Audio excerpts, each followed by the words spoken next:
What up, everybody? It's Blessed Mindset, and we back at the Mastermind Academy.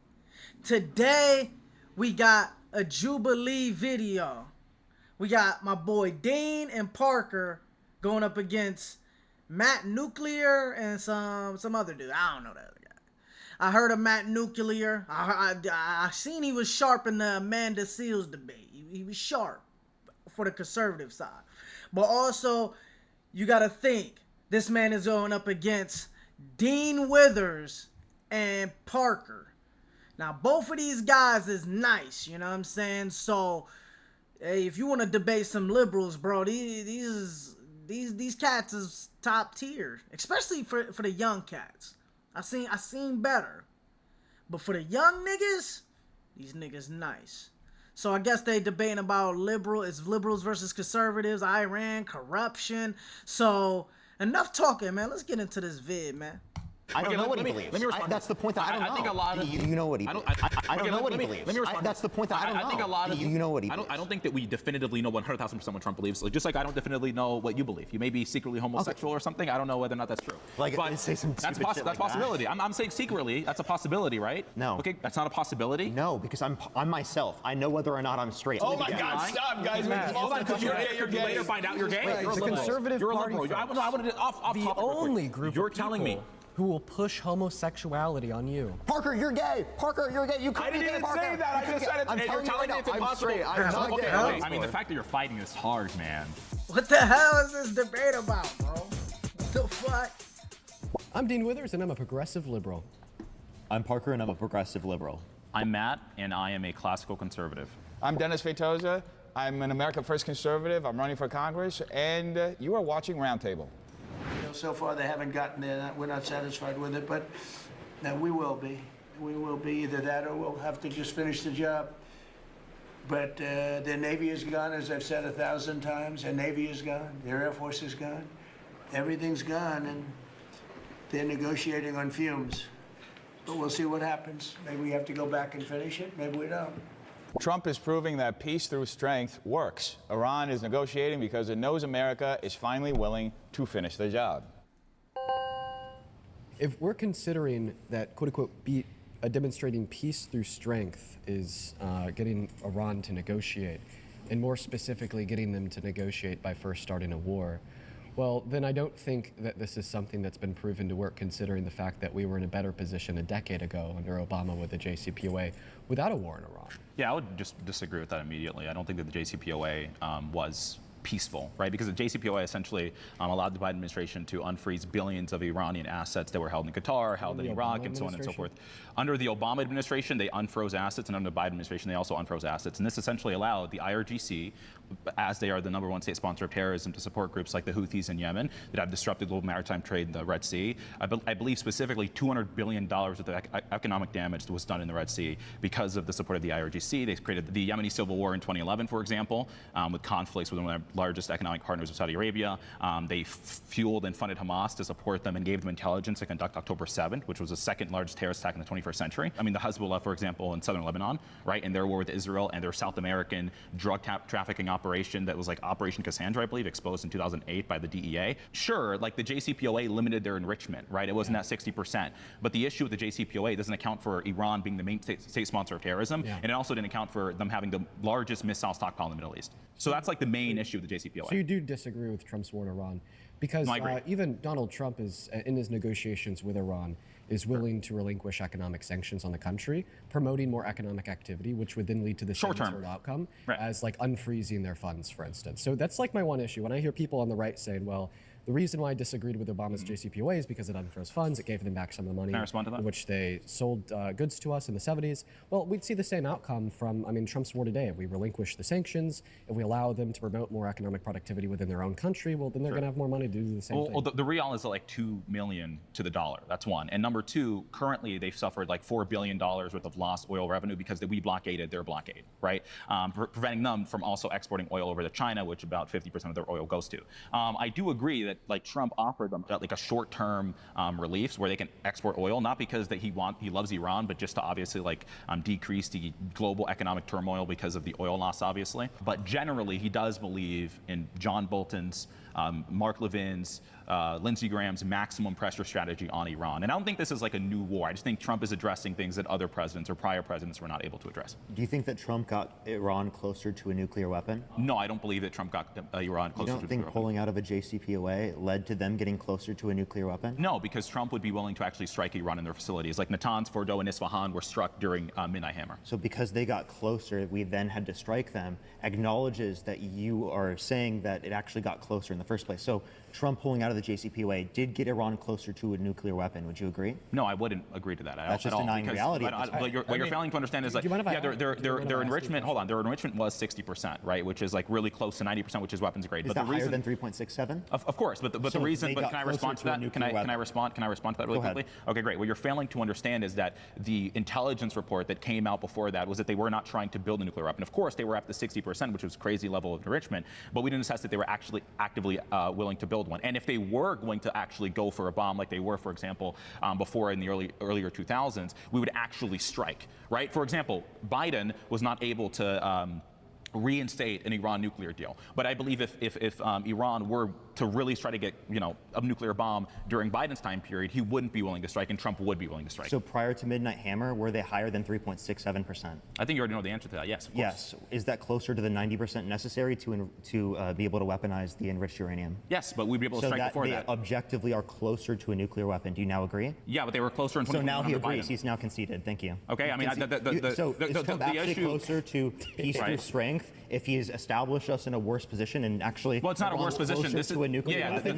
The issue with your, hold on, can I respond? The issue, hold on. The issue is that your argument's very reductive. So, for example, Marco Rubio has made it very clear, along with everybody else, that it's not just about their nuclear weapon this time. Like, we didn't get the highly enriched uranium. Yeah, we bombed Natanz and bombed their facilities again, obviously. But we've done more than that, apart from, for example, hitting their Shahed drone capacity, their missile capacity, destroying their destroyers, right? Depleting their naval capacity, hitting top IRGC and nuclear scientists, and making their government dysfunctional, right? Stressing their economic ability to project power by obviously decreasing their monetary means by like $4 billion. So it's multifaceted than just nuclear weapons. And I think the reason why we're in the current position that we are is because Obama, right, and prior US presidents like Biden thought that it was just as simple as their nuclear weapon. No, Iran is a much larger threat than just nuclear weapons. I mean, for God's sakes, they produce drones for Russia, right? They give cheap oil to China. There's so many other different variables and how them being a destabilizing force. Looking at it through purely, the nuclear weapons is a very reductive way of doing it. I know that's like the main thing that we bring up because that's like the biggest fear factor, but it's more multifaceted than just the nuclear weapons. Your position relies on being actively at war with them. They will just be able to build up all of those missile capabilities after, so there's a perpetual need to constantly go back to war with them. So you're actually not providing an option that gets you closer to the deal in terms of preventing them from getting a nuclear weapon, because actively going to war with them reduces our bargaining power, because it led to them actually just, closing the Strait of Hormuz, which inevitably... Why are they willing to engage now? What you said, why are they willing to engage? Are they really engaging? Yeah, they are. Actually, why did we strike in southern Lebanon? So the negotiation... Answer the question. Why did we strike in southern Lebanon if they're negotiating? Okay, really quickly. So Israel has been the one striking in southern Lebanon, not America. So I think you're just confused. So they're not coordinating? Well, coordination now is different from us actively striking. So I like how you're changing the topic. Can we just take a second? Hold on. We've just gotten so far. I'll let him go. I'll respond to you. We're only looking at a microscopic aspect of the claim. We're not even looking at all the actions that happened that could be argued. There was Venezuela. There were the strikes that happened last year. Sure, the war has been, in my eyes, a tremendous failure. Hasn't really proven peace through strength has worked. But as far as the claim that Iran is negotiating because it knows America is finally willing to finish the job, I don't believe that's true. I mean, I don't think there's anybody coming to the table. I think that we're just having Israel still strike them by proxy. And I think that, honestly, I'm just looking at this objectively. Sure. I think that it benefits, and I'm saying this as a Republican, I'm saying this as somebody who saw just everything just flip on our party the moment that this war started, that we're cooling things off because we're about to get slammed in the primaries. That's really what's happening. It's true. I mean, it is. I mean, we look at the approval rating of the war in Iran inside of the American electorate. We see it's like 16%. Okay, not too many people support it. You, me, and Parker included. But I mean, once again, just reducing ourselves down to the bare bones of the prompt. Donald Trump is proving peace through strength because he's showing strength. He's going to war with Iran, and that is the mechanism in which is then allowing them or making them negotiate with us. Well, I feel like the answer to this question is so obvious. Okay.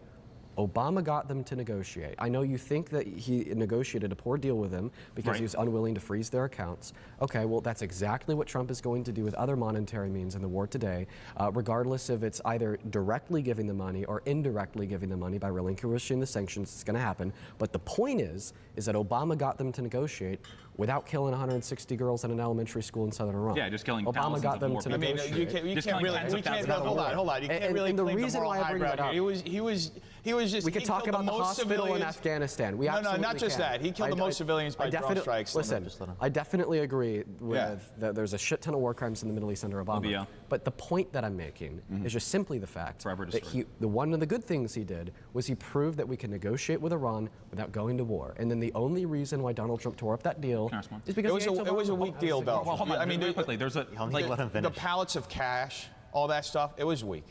the pallets of cash that were theirs. We scammed them in the 70s. Okay, hold on. Wait, Can I Do you guys respond? think it's stronger for now that Iran is closer to a nuclear weapon comparative to what they were 10 years Bro, ago? I'm sorry, bro. I'm about to start using that in debates. Hold on, can I respond?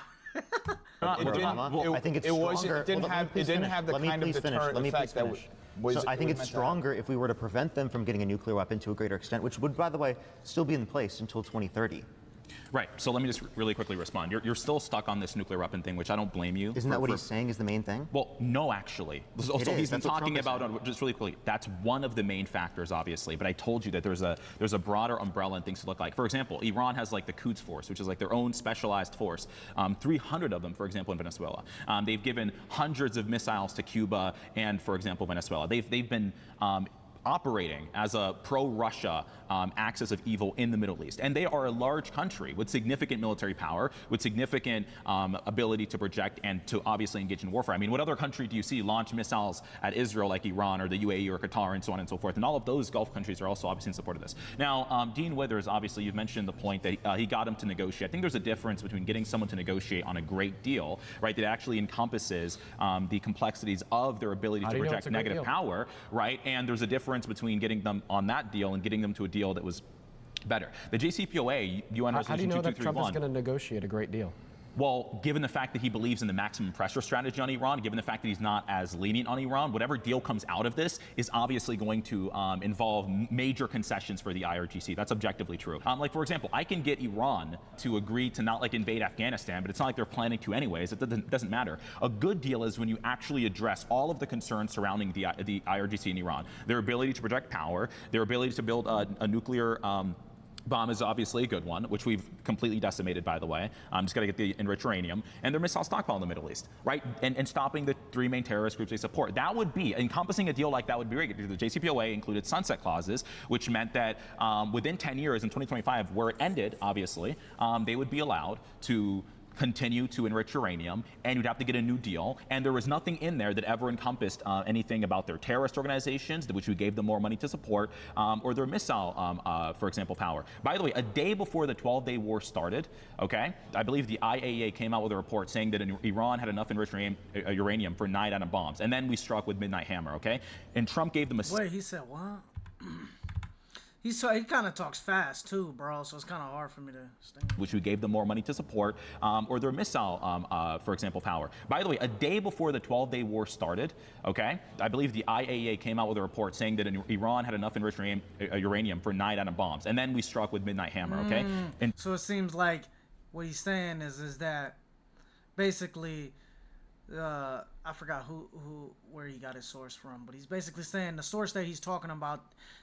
It's true that they were Iran was capable of building a nuclear weapon, and therefore that's why Trump, went and started the war, Trump gave them a 60-day warning, right? Before that, to sign a deal, they refused and they were hit. Simple. So you're wrong about a couple things. First, you had a misunderstanding of what the IAEA said.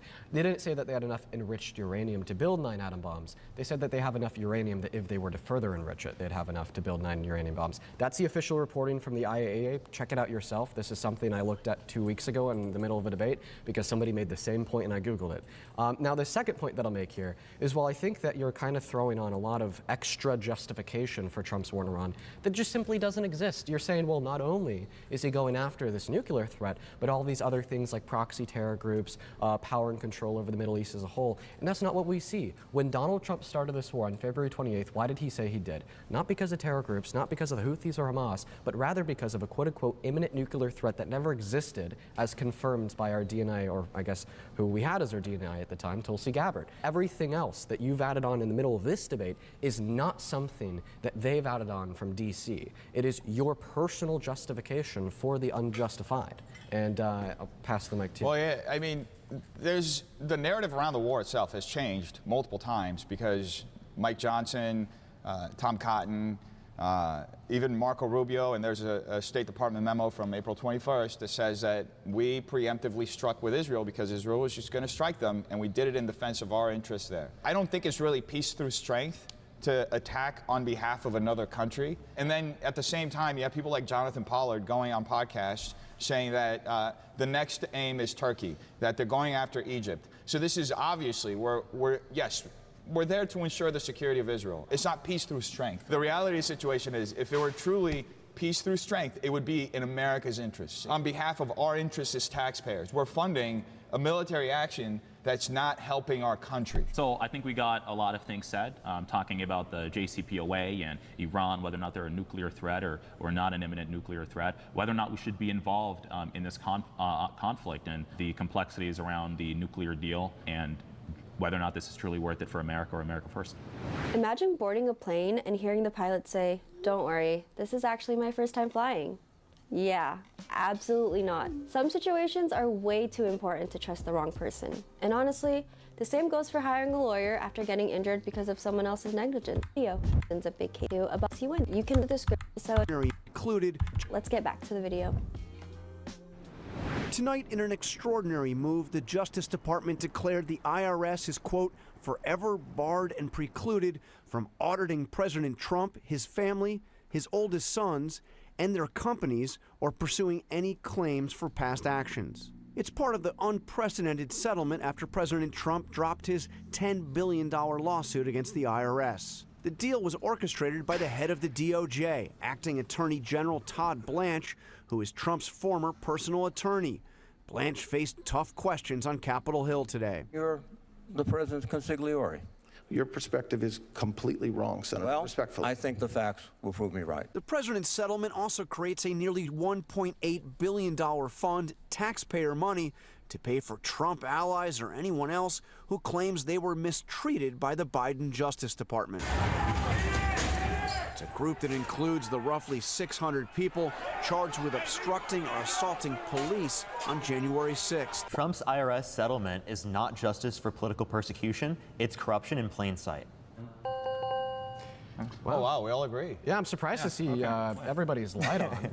Well, I mean, this might be less of a debate and more of a chit chat, I guess. We're talking about whether or not the DOJ is being weaponized by the Trump administration. Obviously, there was a big conversation about whether or not a special counsel would be established to go over Trump's grievance with the IRS. I'm pretty sure there was a man named Little John who, a former IRS contractor, obviously, he exposed a lot of IRS information relating to many billionaires, including Trump, and that was obviously awful. But the main thing is that Trump now controls the DOJ, which falls under the executive branch, and so he's overseeing his own claim with the DOJ. When he has his own cabinet members obviously overseeing it. So obviously that creates a conflict of interest, and I agree that's bad. Yeah. Well, yeah, I mean, just to build off of that, I mean, not only does he oversee the DOJ because Todd Blanche was his nominee for the acting attorney general, But I mean, it was a lawsuit against himself. Donald Trump sued Trump. He sued the IRS, who he also appointed the administrator of, and then it was legislated by the DOJ. And Todd Blanche is literally on camera saying that, and I quote, he is in love with Donald Trump. It's ludicrousy. So yeah, getting Todd Blanche, your ex-personal lawyer that you paid millions of dollars to over the course of his career, that claims he's quote unquote in love with you, to sign off on never investigating you, your family members, or your companies for any tax fraud that you've committed up to this point in your life is very corrupt. I mean, it's the creation of a new system of justice where you and me could be thrown in jail for a crime. And if Donald Trump has committed that same crime throughout his life, he couldn't even be investigated for it. That's clearly corruption in broad daylight. I actually have somewhat of a nuanced opinion on this. First of all, I think the IRS is a criminal organization that should be abolished. That's right off the bat. Okay. How do you run the government without the IRS and without We ran it for years. Yeah, for how do you enforce taxes, though? I don't think he wants taxes. No taxes. Oh, So no Social Security, no Medicare, no Medicaid, no food stamps, no unemployment insurance. You could have a all of tariff that's model, privatized? abolish all the taxes, go back to a tariff model. So you're going to heavily increase poverty within the country. You're going to decrease the standard of living for tens of millions of Americans. I just want to be very What's your clear. data to speculate? What was the We'll poverty read rate it. prior to the implementation of Social Security and Medicare? I mean, This is you're taking. undisputed. By the way, this is undisputed within the academic community. I don't know about that. That's not I don't know. He's thinking, because I'm pretty sure what he's talking about. Man, I'm horrible with history, but I'm assuming they did this back in the 1800s, maybe. But I don't know. I wish I had some dates, but I don't know if that's a good idea. Completely do it. That seems kind of because the fact that there was such high rates of poverty for elderly individuals prior to the implementation of Social Security and Medicare, which why the implementation of led to a significant reduction there are different in the amount ways of people that were As disenfranchised. far as Social Security goes, there are different ways you could do it. You don't have to get rid of it completely. You could do a privatized, different sort of system. Either way, you need government funds. That said, I do believe that the IRS unfairly targets certain individuals. In their case, they spent about $600 million on lawsuits alone as a family, just because they were in government. They were elected into office, their dad, right?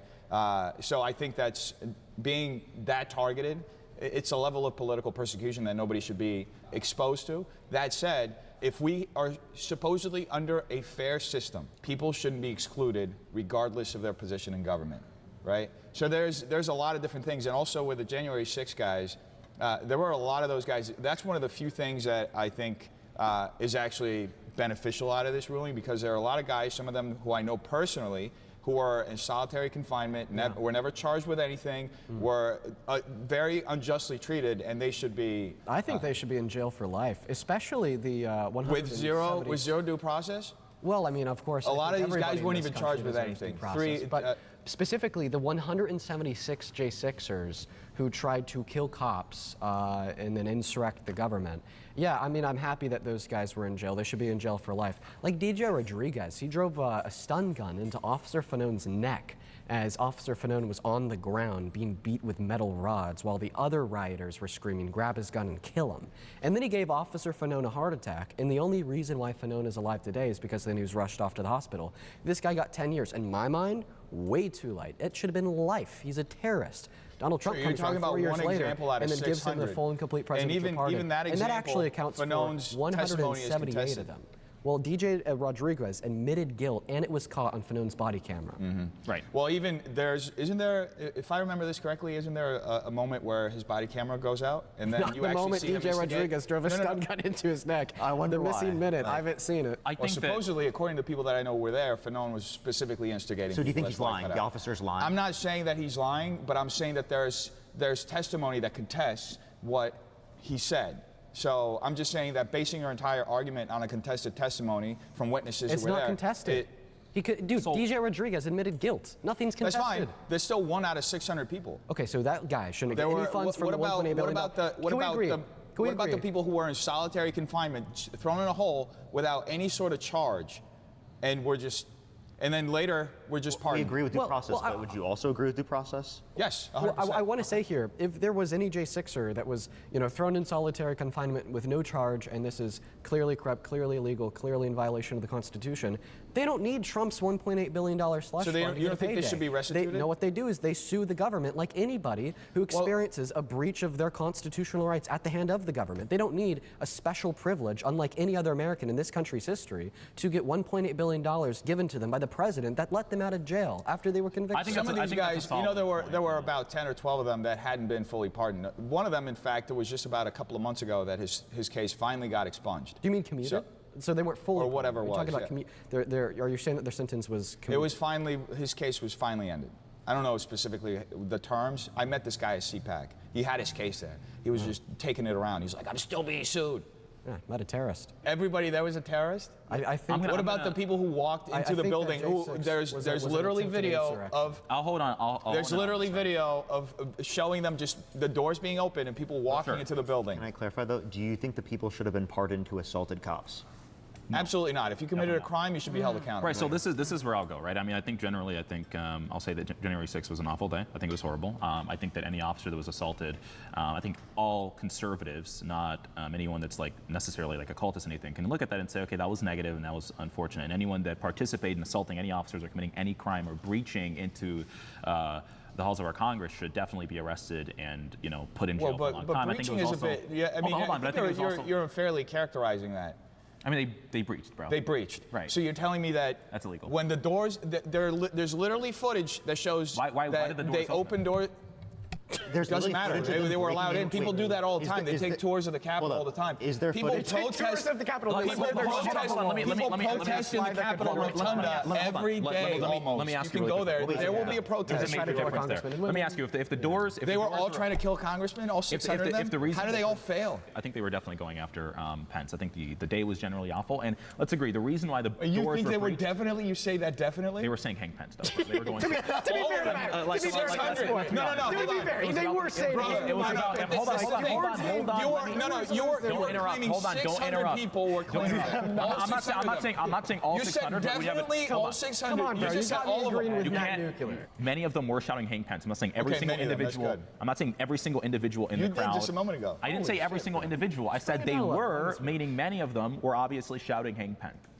Now, yeah, the doors were open because they were breaking through. Do you think that just because doors open to somewhere where, like, obviously you don't have authorized access to go to, meaning you can just go through and break in? Of course not. That's still illegal. You can't break into the Capitol without access, being given like explicit access to go to the Capitol before. They were rioting. I do believe that they were certainly being violent. Many of them, and anyone that assaulted any officer should be put in jail for a long time. It was an embarrassing day. Also, I want to add on to what Matt said. It'll only be 20 seconds because it's really important.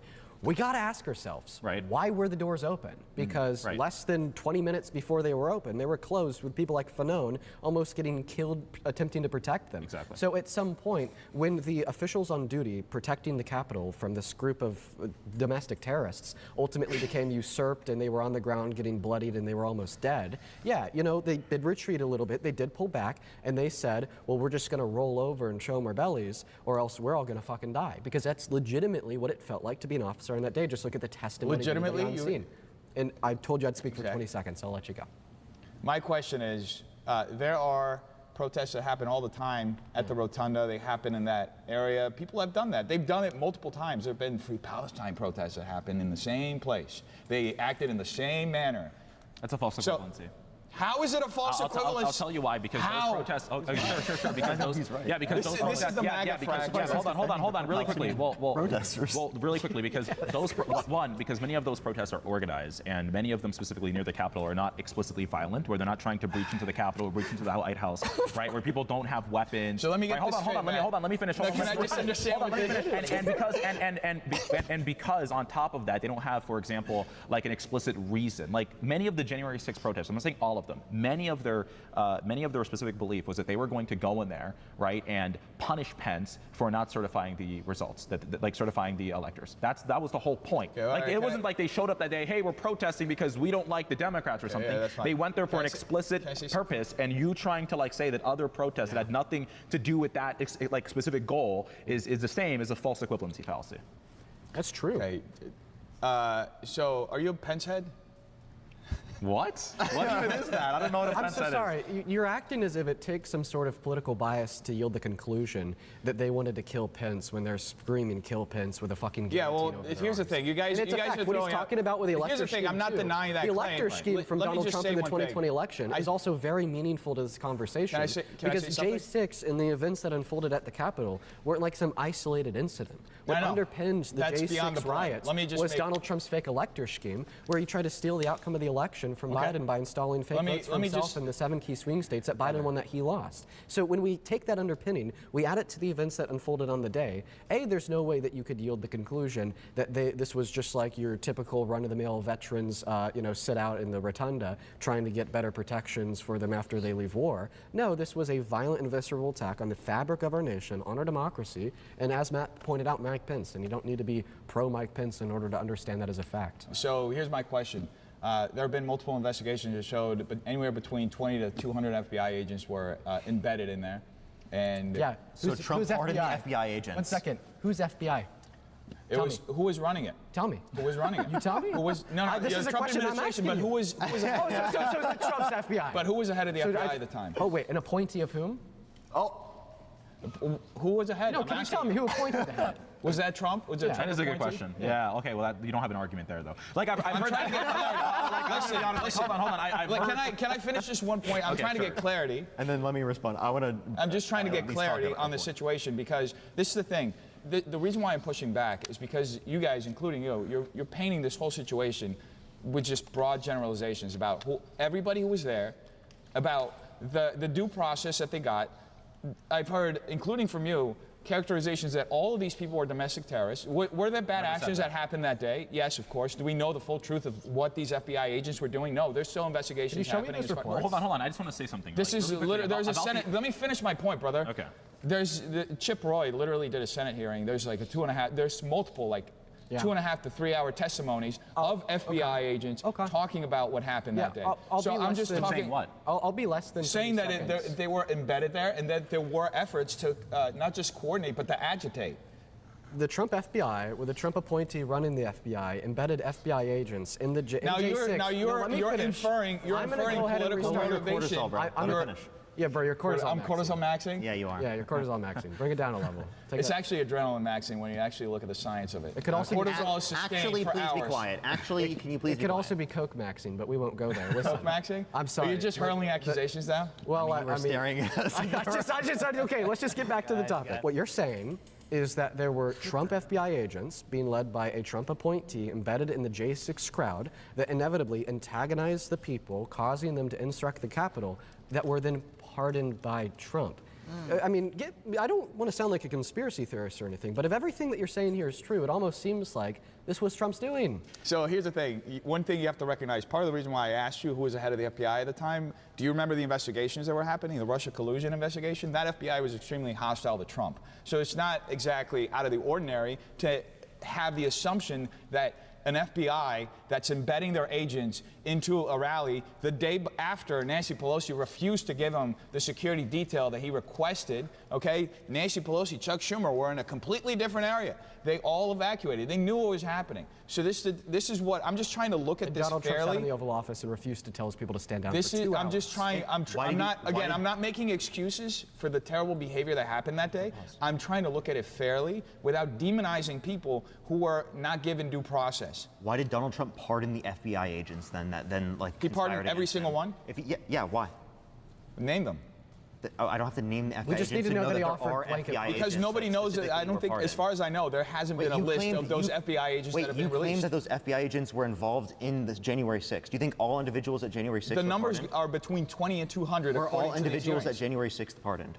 I don't know how many of those were FBI agents. I can't tell you that. Can we I agree know that the at least peop- one of them was? I know that there were at least a dozen. You agree at least one. There were at least a dozen people who were involved in January 6th that weren't immediately pardoned. In fact, I met a guy just 2 months ago at CPAC who was still being charged. So not everybody was immediately pardoned. These weren't all Was he an blanket FBI pardons. agent? Do we know anybody that was charged? Could be. Hold It's on, a hold on, common hold on. charge Do we on the know- right for So everybody to be everyone, fed, everyone so. that was involved in it that committed some sort of crime was accused of a crime, obviously was pardoned. So do we know any of those people? No, there to- were people who were Hold on, never That's accused. fine. That's fine. Do we know any of those people that were charged or accused that ended up coming out as FBI agents? Can you name a single person?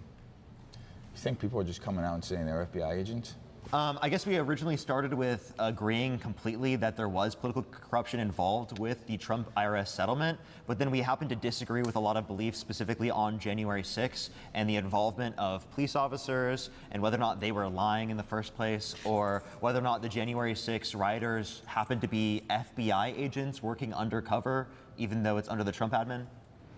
Here is the political reality of today, a reality that we just saw yesterday in the election in Kentucky, when Congressman Thomas Massie, somebody who I have very little in common with politically, was defeated by $9 million in contributions from AIPAC and $7 million from Trump mega donors. And what was the great crime that Massie committed that gendered so much super PAC money in opposition to him? Well, he opposed the war in Iran, and so do the vast majority of the American people. He demanded that the Epstein files be open, which is what the American people have wanted, and he refused. What a crime, what an outrage, to be a rubber stamp for Donald Trump. Foreign entities and super PACs are ruining American democracy. No way, dude. Are you against Thomas Massie? Yeah, I am. Okay. Bigger issue is you actually want. Hold on. Now, let me ask you a question. You actually want foreign money influencing our election? Well, so AIPAC is not foreign money. That's really quickly. So AIPAC is the American. Wait, where does it say AIPAC on the prompt? Yeah, I mean. Well, where does it say AIPAC? I'm sorry. Wait, it's called Matt, context clues. Who he brought up mentioned AIPAC? foreign. This doesn't say AIPAC, Well, no, so I'm going to presume he's talking about AIPAC. Qatar, foreign applies I'm to sorry. Chinese. I'm sorry. At no point did anybody India say has a pretty Israel. big At no PAC point too. did anybody Right, say but AIPAC. No, just let me Sure, finish. okay. The prompt literally just says foreign entities and super PACs are ruining democracy.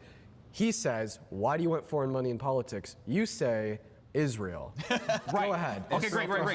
The reason why though is because I know that he likes to talk about Israel and AIPAC a lot. So knowing that context clue, I already jumped to what I knew he would immediately try to mention and talk about. So that's the reason for that. But let's go ahead. I said foreign PACs for a Okay, that's reason. fine. But let me go ahead. There are numerous PACs. There's no such thing. Listen, guys, I don't know what super PACs are. I'm trying to look it up, see some definitions. As a foreign PAC. That's not Yes, how it that. is. That's not how that works. Right? They You're represent talking about- foreign interests. You're talking about groups registered under FARA specifically, and those are not called foreign PACs, right? There's no such thing as foreign PACs. You're telling It's me- illegal for any PAC to take foreign money. I want to just denote, right, the notion that this is mainly about AIPAC or, for example, foreign entities. And the reason why I say that is because John Cornyn just lost the Republican primary race for the Senate, obviously, in Texas, and he has taken over $2 million from AIPAC, and he has never opposed Israel in terms of any bills or anything like that, yet he still lost. Why did he lose? Well, he lost because Trump is the unequivocal leader of the Republican Party, and he has total unilateral control backed by billionaire donors in terms of who can win. And so do I think that that's generally a good thing? Yes, because when I look at Thomas Massie, I disagree with a lot of his policies in this proposal. I think that he turned the whole Epstein thing into a scandal that didn't need to be. And he obviously decreased his percentage rate. Let me finish. He obviously decreased his percentage rate in terms of supporting the Republican Party and voting with the Republican Party, going from like 99% to 91%. And so acting as a dissident, obviously he should have been opposed, and he was. Okay, your point's just subjectively retarded. That's all I have to say. Don't use that. That's a great argument. No, it is, and I'll tell you exactly why. When people are getting 6 pieces of mail for 2.5 weeks, talking about how the guy is just an awful human being, when there are literal AI ads falsely framing him as though he's hanging out with Ilhan Omar and AOC, and you have a boomer at home, doesn't he? The disclosure just flashes so quickly on the screen that they can't even tell, and it looks like hotel security footage. Now, the issue that you're misunderstanding, it's about foreign influence within our elections, and yes, very much. The American-Israeli PAC, okay? The American-Israeli PAC, as well as there's a PAC similarly for India, similarly for Qatar, for all foreign nations try to influence our politics, and there is money coming in from abroad to shape our foreign policy. To say otherwise is just Right, either really quickly. disingenuous or you're having a brutal disregard for the Right. truth. Let's talk about the foreign money that has been influencing our election. So if we go on Open Secret specifically from 2016 to 2024, we can look at all of the money that has been specifically spent.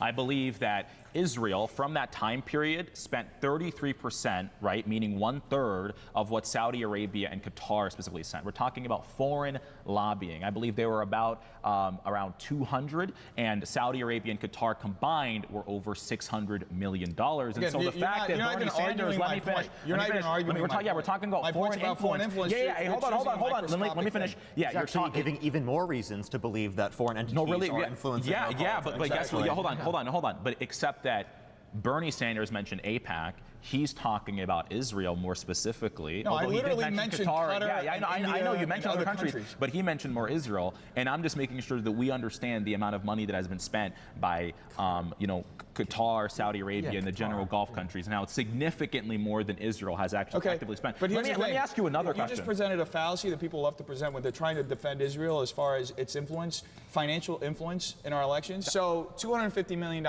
from Miriam Edelson in Trump's election. That wasn't directly through AIPAC. Yeah, she's an American citizen. Dual Israeli. So what? Again, the first meeting that Americans not have dual the first citizenship? meeting that Miriam and Sheldon had in the White House, what were they advocating for?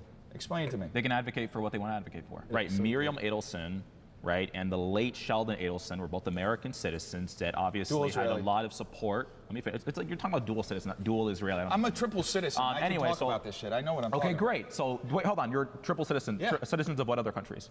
Italy and Brazil. Okay, great. Hold on. Should you be able to hold elected office here in America, given the fact that you are a citizen of two other foreign countries? I actually have a proposal where if you are elected into office and you have dual or triple or however many citizenships you have to renounce it. Okay, given the fact that you are running for office here in California, are you going to make sure? Hold on, really quickly.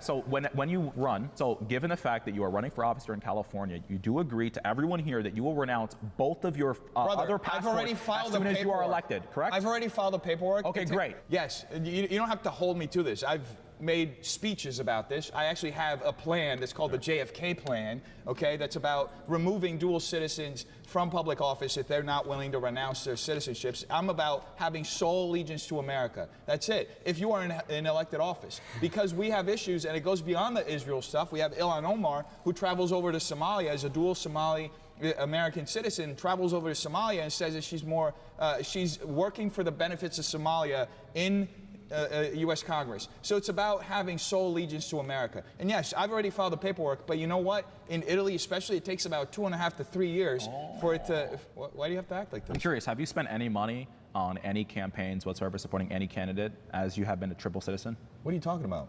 I'm asking you a basic question. Have you spent? Of course. Oh, so as a citizen of 3 countries, 2 that are foreign, you have spent money on American elections. Okay. And you're Let me complaining say about this. Sheldon Adelson that are only citizens of 1 country spending money on American elections. You, sir, are a hypocrite. Can I say something? If anything, I'm showing that I'm willing to hold myself to a standard that I'm demanding from my elected officials. This isn't a hypocrisy. I'm actually not going to attack you right now. I'm going to attack you. You said some dumb shit with your answer there. Right. You said that you don't like Thomas Massie because he tried to turn the Epstein files into a scandal. Sure. Okay. Well, let's first start off by discussing what you're calling a scandal. What you're calling a scandal are many women, girls who have been victimized, who have been raped, who have been... Not calling that a scandal at all. You misunderstood my entire point. I thought you were about to say that there hasn't been many. No, of course they have been, and I think it's awful. Exploited, who have been trafficked. Right. And then we have Thomas Massie, we have Rep. Rakana, and they set aside their political differences to come together on agreeing to singular facts. Right. That predators should be held accountable, that pedophiles should be in jail, and rapists shouldn't be roaming free in the streets of our country. In the sense of the Epstein files. So they passed the Epstein Files Transparency Act. Right. They give a platform to the victims. They allow their voices to be heard on the internet, on news, and to be voiced through our federal politics and policy in an attempt to force the Trump administration, who vowed to never again release the Epstein files, to then be forced to release the Epstein files. Okay, great. Let me just go ahead and say that. For you to call that a scandal, I think is a mutiny. I think it is a act of terror against victims of SA and other survivors in this country, and I hate to hear such disgusting. Right. So this is like a basic example of someone not having good comprehension skills and like misunderstanding an entire person's point. So I didn't call what Epstein did to his victims and, for example, anybody that was a co-conspirator with Epstein that engaged, for example, like Ghislaine Maxwell, I didn't call any of that specifically a scandal. I think that many people, like Thomas Massie, like Ro Khanna, like other people, tried to turn this into something that it wasn't, right? This whole belief that there's a perfidious secret cabal of people, right, trying to cover up for Epstein and trying to cover their tracks. Yeah, I believe that that specifically is a conspiracy theory that has yet to be substantiated. I want to mention something. Then why Epstein? Let me finish. I'll let you finish. Under the Trump administration specifically, Epstein was prosecuted, right, until he obviously killed himself. And furthermore, over 3.5 million files have been released under a GOP Congress and a GOP, for example, executive branch specifically, right? Over 20,000 documents relating to Epstein's emails called, you can literally go on Epstein's Gmail and you can check them all out, pictures, photographs, stuff like that. Under the Trump administration, we have released now been aware of, right, made notice of, and enlightened to the most transparency regarding Epstein, knowing who he collaborated with, who he sent messages with, who he knew, people that were working with him, foreign leaders and their involvement. So all of this has specifically come under the Trump admin, and so I give Trump credit for this. What Thomas Massie tried to do was to try to act like Trump was some sort of a pedophile, when actually in the Epstein files, there was a document specifically that came out talking about the former Palm Beach police chief, Michael Ryder, that specifically said that Trump notified Epstein, or Trump notified Michael Ryder, who was the former Palm Beach police chief, in 2006, and Trump said that Ghislaine Maxwell was Epstein's operator, and that Epstein was evil and to look into Epstein. Being an historical revisionist is not cute, lowbrow, okay? It's simple. You're sitting over here saying that the Trump administration released all these files, most transparent admin in modern American history, as if this wasn't the same administration calling MAGA supporters dumb if they wanted the files released, telling them to redirect their attention to something else because the files are quote-unquote Democrat hoax, who then had Caroline Leavitt vow anybody in Congress who voted for the release of the Epstein files was committing an act of hostility against Congress, and then when the vow to vote for the release of the Epstein files, that pledge got near half support in Congress, well then to swear, they attempted to obstruct the swearing in of Adelita Gerhova, who would be the final vote for the majority to force the vote for the release of the Epstein files.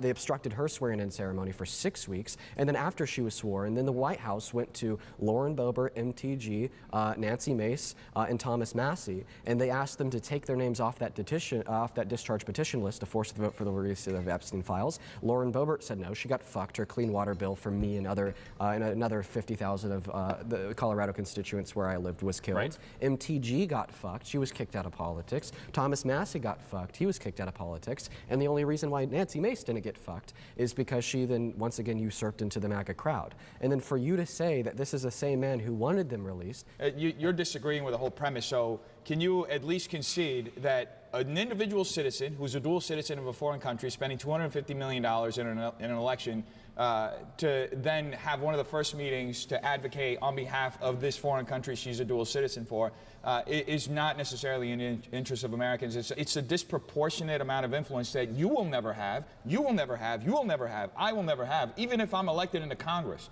I'll probably end up having meetings where people will try to throw money in my face so I can vote in certain ways, but none of us in this room right now will ever have that level of influence. So we can spend $250 billion to influence the president. So do you at least concede that this is bad? No, actually I don't. Talking about disproportionate influence, yeah, people that have more say in the game, people that have more money, people that own companies and corporations that hire thousands of people, and are the reasons why those people, for example, have health insurance, stock options, paid leave, all of those different things. People that have the money to disproportionately pay taxes, we have the most progressive tax system in America, should have disproportionate power in reference to somebody who's relatively a nobody like yourself, right? So that's the main. That's what I think a lot of people don't understand. This is why we're saying we have a lot of people with liberal ideas. That's fundamentally we have a lot of people with these liberals. It's not fundamentally American. It's the most American thing known to man. Actually, Matt, you're actually proving our point because you're showing how it's ruining democracy. It's not ruining. It's not ruining. My vote means less than somebody else. You're diluting my individual vote for the prioritization of people who have more money than me or have more ability to have control over resources, whether they inherited it or not. Were the founding fathers more American than us? I don't know what your point is. Like, would you say you're more American than Thomas Jefferson?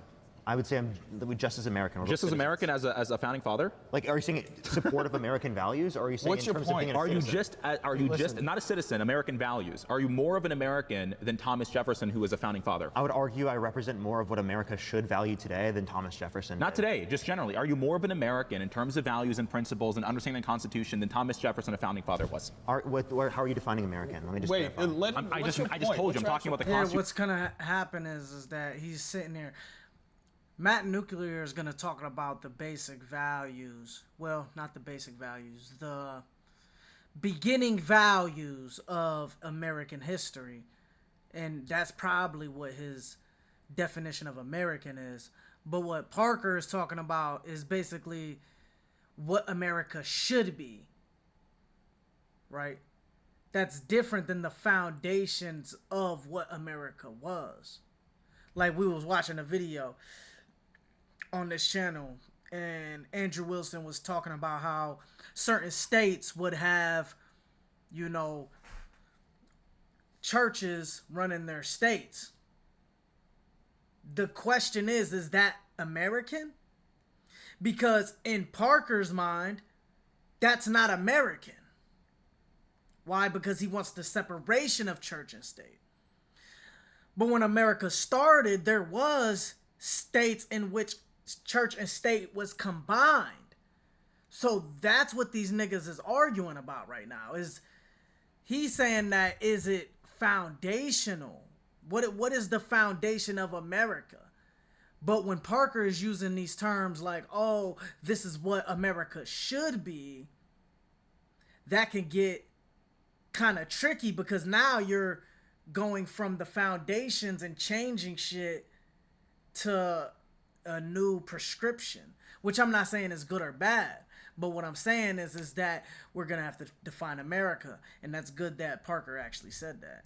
America. Are you as a founding father? Like, are you saying support of American values, or are you saying What's in your terms point? of being a Are you citizen? just not a citizen, American values? Are you more of an American than Thomas Jefferson, who was a founding father? I would argue I represent more of what America should value today than Thomas Jefferson. Not did. today, just generally. Are you more of an American in terms of values and principles and understanding the Constitution than Thomas Jefferson, a founding father, was? How are you defining American? Let me just Wait, clarify. let him, I what's just your told point? you, What's I'm your talking about the actual point? Constitution, American values, think he's just right? I think and, he's just and the wasting the creation of the last 30 Republic and so on and so I think forth. it's like a living, This is breathing not a hard document. question. I think it's a living, You're more breathing document, so I would say I would uphold it to a greater extent today than Thomas Jefferson did then, because What does this have to do with past passive changed foreign over time. influence? What does this have to do I was with trying to him prove a selling point, but he's himself not. short, He's dodging your demonstrating question, but that it's fine. indeed super PACs and foreign entities are ruining the American democracy, because he said the more haven't money you proved have, So why the do more you power vote? you have, the Why more do you votes vote at you all? have. You have Under democracy, it doesn't matter if you're a man, it doesn't matter if you're a woman, it doesn't matter if you're old, it doesn't matter if you're young, it doesn't matter if you're a billionaire or you have a single dollar to your name. Your vote should matter just as much as the person standing next to you. Hold and on. for you to say otherwise is exactly why these types of things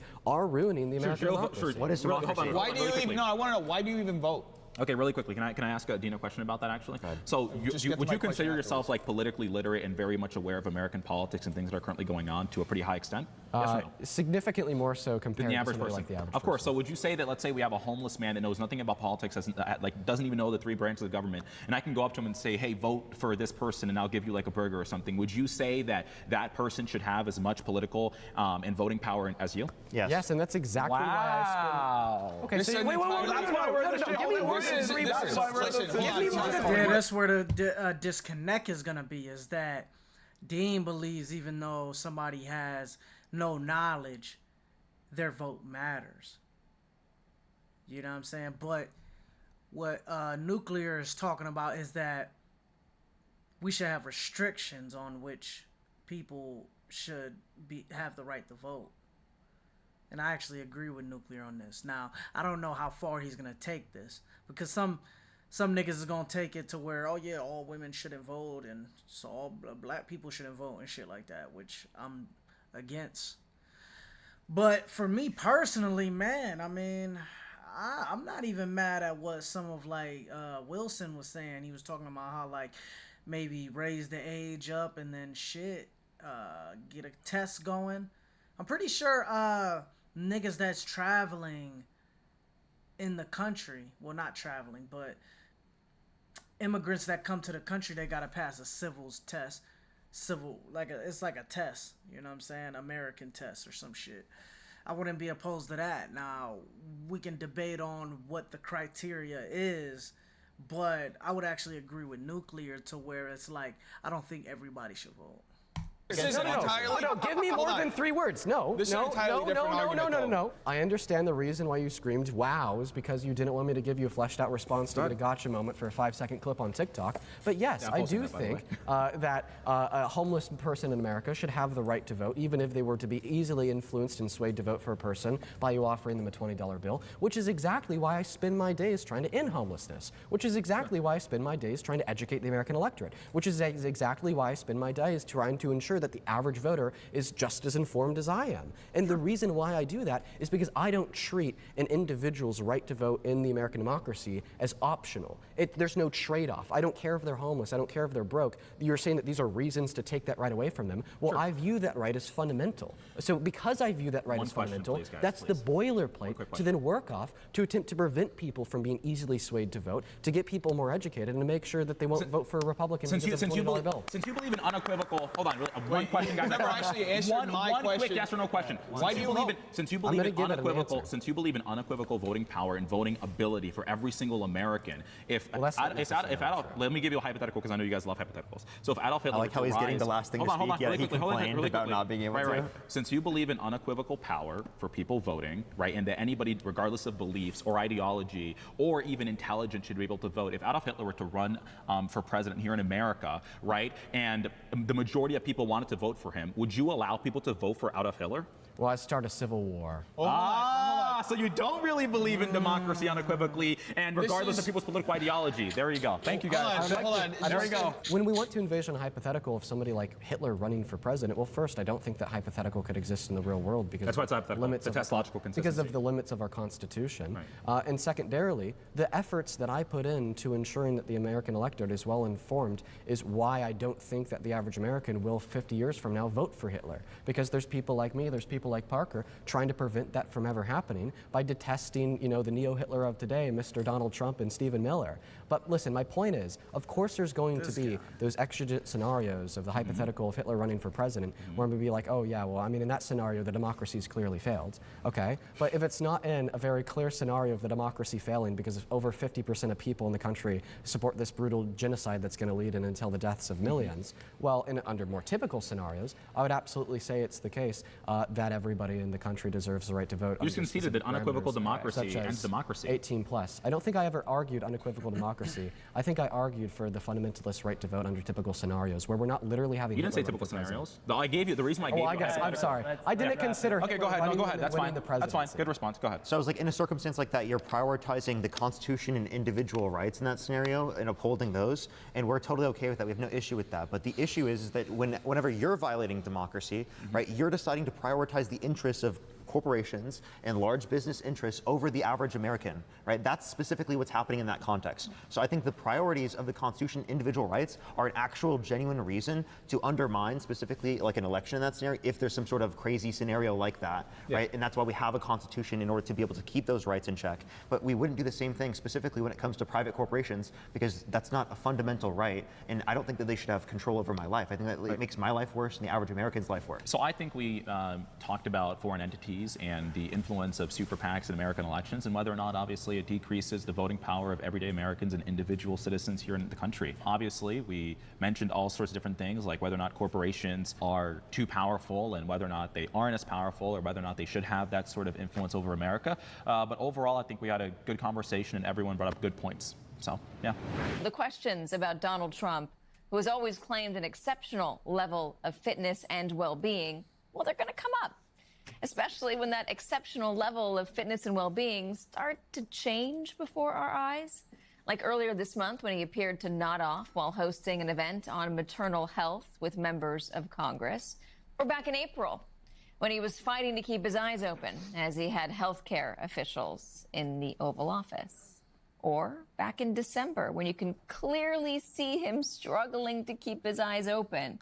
But it's not just the apparent sleepiness, which frankly is normal at that age. It is his physical fitness as well. The swelling in his ankles, which after a loud public outcry and concern, his doctor attributed to chronic venous insufficiency.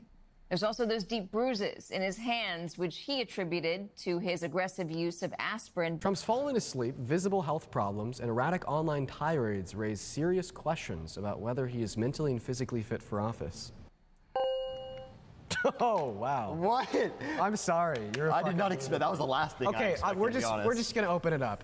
Of course, his mental and physical problems raise questions. That's no fucking doubt about it. He threatened to genocide 90 million people. Okay. So he's threatened to fall asleep in the Oval Office. Well, he hasn't. He's threatened. Yeah, sorry. Threatened He's to fallen fall asleep in the Oval Office Threatened more to. than we saw Biden. He goes on delusional sycophant tirades on Truth Social at 3 a.m. Like, I think 2 weeks ago, in less than 2 hours, he posted 55 times, including an allegation that Obama is literally a demon spawn of the devil, saying that Obama had wiretapped Trump Towers, saying that Obama worked with the CIA to overthrow the government in 2016, and saying that Obama is a traitor that needs to be thrown in jail. He's also posted other shit on Truth Social, literally depicting himself as Jesus Christ, or saying that Biden died and was replaced with a robotic clone in 2022. These things, like, very clearly call into question his fitness to serve and his mental and physical well-being. Okay, so 25th Amendment him. Okay, so you changed your mind. No, I'm saying Well, I thought you if disagreed that's with us all the 25th factually true, then Amendment. 25th Amendment him. But Well, you I mean, disagree, there though, would've- right? So, Yeah, I disagree. Tell us why you disagree. Like, elaborate further. I can't believe that he's criticizing you on this. I mean, he's jumped at my neck several times here. He's like, we disagree on it. It's like, Why do you think, bro? I me might as well clarify the make questions. Parker my. Why do you partner think at this Trump point. is fit for office? I mean, he's doing the job, no? Why do you think Biden was fit for office? We could talk about You Biden. think Wait, Trump's- well, I'm so sorry. No, I'm so hold on. sorry. You no, think no, Trump's no, no, unfit for office? I'm interrupting. Hold on, I have a no, second. I'm sorry. I'm interrupting. The reason why I'm interrupting 'Cause he is laughed. because I it's wanna always understand what the thing. but laughing Biden. at this. I don't know how you're pulling a but Biden on a Jubilee roundtable prompt that is explicitly requesting us to talk about Trump. Because it's a fair comparison. There's Would no it not be comparison the in the last question. president? Let me Literally, That's called the whataboutism logical fallacy. Can you actually address the prompt without bringing up anybody else or saying? Yeah, about like, let's anybody just else? Like, Biden is no longer in office. Let's just address this. Let me read the Okay, prompt. so let's go through. Let's go through the examples. No, bro, I got. You don't the need me to prompt. read. Okay, well, you're Yeah, talking about so let's Biden, go so through the clearly you examples. don't. Let's go through the examples. Of Biden? Right? No. Okay, Trump. good. Thank you. Thank you for getting on Okay, topic. falling asleep, right? Is that disqualifying for office? We're not saying it like it's disqualifying for office simply. No, to but fall that's asleep. that's What we're he's saying- mentally and physically unfit for office. can I It explain raises the position? questions. Okay. Those questions go to disqualifying. So maybe I'm taking a jump. So let's just strictly stay there. Is that mentally or physically unfit? Falling asleep 3 times? I think it's In been like 2 six- years, pretty I think much, it was right? like 6 times in one and a half years. 6 times. Oh, I think it- six I think times it in, draws in those two. questions, 6 yeah. times in almost 2 years. Yeah, it draws. 6 times in almost 2 years. It draws his fitness into question. Yeah. It draws his When weight. that's Okay, those so here's kind a of question. Let me president has ask ever you a fallen question. asleep Let me ask you a during follow-up 4-year question. term, and he's only been in for 2 years. I also want to clarify. Let me ask you a follow-up that question. No, hold we're on. not just I got to say saying that one it's thing. You guys are just specifically him monologuing. falling asleep that's calling in these questions, although it does. But more so that in conjunction with the crazy rants on Truth Social. Okay, that in conjunction with the bruises That's on fine. his You hands. said all this. That in conjunction That's with the fine. whole I'm Repeat Jesus yourself. thing. You know what I mean? It's this set of items. that's Okay, no, I calling got into you. We're question taking it his one by mentally one. and physical We're taking it one by. fitness. Hold on, dude. We're taking it one by one. So falling asleep. What? So you said 6 times. I didn't make a claim about in myself falling 18 asleep. months. Yes, Falling asleep yes, 6 Keelan times Jerome in Howe, 18 yes. months. You were just Not falling Jerome asleep Howe, a second Lynn ago. Howe. You're like. So is that disqualifying? Or would you be mentally and physically unfit? He's not the president. Yeah, Right? well, No, I mean, I'm saying I'm let trying me to answer get this clarity. question. So yeah, like A, I'm not the president. This is a Jubilee debate, not America. B, I wasn't falling asleep. Being. Hey, a little, 1 second ago, you were like standing over in the Being corner exhausted and taking a falling shit on the asleep is ground. I swear Okay, it's true I'm because trying I to- said it. I'm Just pointing because out- you said it doesn't make it true. What I was likely doing when you're accusing me of, being asleep. I'm not you know, accusing like you how- of anything. I'm it's like bringing up something. Yeah, that sighing you is don't- different from my sleeping, eyes at dude. you because And that's I'm a false done with this equivalency. He's a random. Well, he's not a random kid. People know Dean obviously, but he's obviously not the president of the United States. He's not in any authoritative power. Okay, so the point that we're saying is that there are serious questions about their level of fitness. We would say the same thing is true about Joe Biden as well. There are serious questions about his mental fitness. Okay. How we both called for him to drop out after the debate. Well, we obviously did. After the debate? Even before I did as well. Like, let me just well, clarify. good. Like, Okay. we both did You. that. So the point that we would make is that just because there are questions of the fitness, doesn't mean the same level of fitness is in question. Like, I would argue, and you might think this is crazy, Joe Biden had a better level of fitness than Donald Trump right now, because everything you can mention with Joe Biden is unintentional. Everything I can mention with Donald Trump are the crazy things that he believes are utterly intentional. There's a difference between one factor, right, contributing with other factors to potentially lead to a conclusion or a serious question. You're honing in on one factor when it's a conglomerate of factors, right? There's confounding variables and other variables generally, right? And those variables together raise serious questions. That's what it's all about. It's not that, hey, there's just the bruised hands and this is not enough. No, it's the bruised hands, it's the falling asleep, it's many of these different things. Now, I don't think he's even disqualified for, I don't think he should be disqualified, but I'm saying this is what it's about. And I wonder if a child shows up to school one day crying, okay. If a child shows up to school one day with a bruise on their leg, okay. Right. But you know, if a child continually is showing up to school crying with bruises all over their body, bruises on their face it raises serious questions about their health every at single home. day. That's so it's not one. So it's not one factor. No, again, it's not one. His broader point is that it's not one factor, but it's multiple different factors contributing to a serious question, obviously, or potential action. That's what he's mentioning, and that's right. Right? There's a difference between your girlfriend is like pissed off at you one day, and then like her being pissed off with you every single day, and her starting to like not do a lot of things she used to do for you and stuff like that. Like that adds up, right? And then that raises serious questions. So there's a difference between one-off thing. Or one thing occurring and a conglomerate of different things happening, right? These things being corroborated, right? Go ahead. Let's go through what the clip presented, okay? So, falling asleep, bruises, the tweets. What was it? Did I miss anything? Oh, the erratic statements, like him saying that we should look into disinfectant by injection to fight COVID-19, like him saying we should nuke hurricanes to fight them, like him saying that if Jesus were the vote counter in California, that he would have won the vote against Joe Biden. Depicting himself as Jesus. What kind of questions does it raise? Since it's not supposed to be disqualifying for office, what kind of questions does this raise about his mental and physical fitness? Well, it may. And again, I actually have a different. No, you're just parsing words. I actually want to dig into what your logic, because you were just advocating for a war in Iran. If you believe that this makes him mentally and physically never unfit, said that.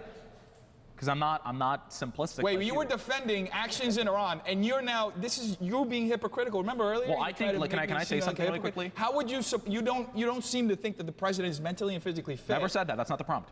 So why? So I think. Why do you agree? Listen, I'll explain it to you really quickly. I don't agree that the president is mentally and physically unfit for office. I agree that it raises.